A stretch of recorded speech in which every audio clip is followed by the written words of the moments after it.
በስመ አብ ወወልድ ወመንፈስ ቅዱስ አሐዱ አምላክ አሜን። ስንክሳር ናይ ዕለት 6 ሰነ። በዛ ዕለት እዚኣ ቅዱስ ቴዎድሮስ ካብ ሃገረ እስክንድርያ ሰማዕትነት ተቐበለ። እዚ ቅዱስ እዚ ንጹሕን እሙንን ኣማኒ እዩ። መለኮታዊት ገድሊ ተጋደለ። ካብ ኣድባራት እስክንድርያ ብሓደ ደብሪ ተጸምደ።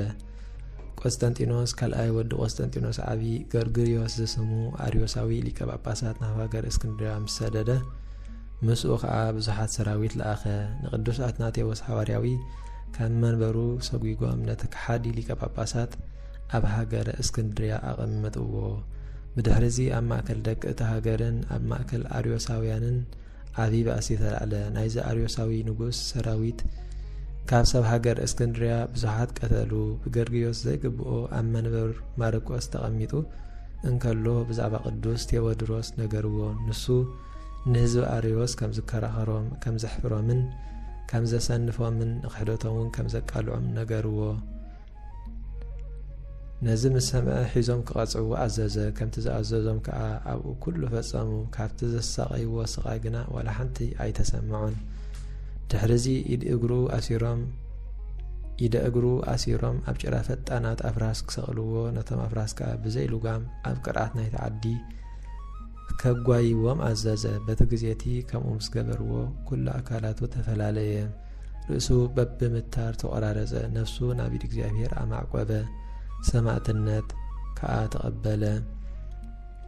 3 ኣኽሊላት ተቐበለ። ሓደ ሃይማኖቱ ናይ ዝዓቀበ ምስ ኩሎም ምእመናን በኣ ተሳታፊ ስለ ዝኾነ፣ ካልኣይ ብዛዕባ ገድሊ ምንኩስንኡ ጽቡቕ ኣምልኾቱን፣ ሳልሳይ ከዓ ምእንቲ ሰማዕትነት ምእንትታ ቅንዕቲ ሃይማኖት ኢሉ ምትረት ኣካላት ስለ ዝፈጸመ።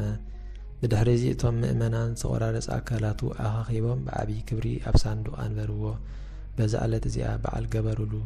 ኣብ ግዜ ጸሎት ዝበጽሕ ናይ ኩሎም ቅዱሳን ብቋንቋ ሮማይስ መዝሙር ውዳሴ ደረሱሉ። ኣብ መጽሓፍ ከዓ ጸሓፍዎ። በረኸቱ ምሳና ትኹን ዘለዓለም ዓለም አሜን። በዛ ዕለት እዚኣ ንኻልኦት 40 ሰማዕታትን ገብረ ክርስቶስ መነኮስን መዘከርትኦም እያ። በረኸቶም ምሳና ይኹን ዘለዓለም ዓለም አሜን። በዛ ዕለት እዚኣ ናይ ሃገረ እስና 4 ዓበይቲ መኳንንቲ ሰማዕትነት ተቐበሉ። ንሳቶም ኣውሳፍዮስ፣ ኣስወታማን፣ ሃርዋግን ባኮስን እዮም። ነታ ሃገር ኣዕኑዳን ጸግዓን ነበሩ።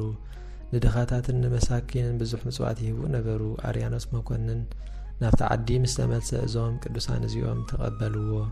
ንሕና ብግልፂ ክርስቲያን ኣመንቲ ክርስቶስ ኢና፣ ቀዳማዊ ቃል እግዚኣብሔር ሰማያትን ምድርን ብኡ ዝቖሙ እዮም እናበሉ ተቐበልዎ። ኣርያኖስ ከዓ ሰሚዑ ብርቱዕ መቕጻዕቲ ቐጽዖም። ብምቕጽዖም ምስ ደኸመ ኣርእሶም ብሰይፊ ቆረጾም፣ ሰማዕትነት ፈጸሙ። በረኸቶም ምሳና ትኹን ዘለዓለም ዓለም አሜን። በዛ ዕለት እዚኣ ቅዱስ ኣቦ ኣሞኔዎስ ናይ ሃገረ እስክንድርያ ሊቀ ጳጳሳት ዓረፈ። ንሱ ቁጽሩ ካብቶም 7 ኣበው ሊቃነ ጳጳሳት እዩ። ብዘበን እዚ ኣቦዚ ቅድስቲ ሶፍያ ምስ 3 ኣዋልዳ ሰማዕትነት ተቐበለት።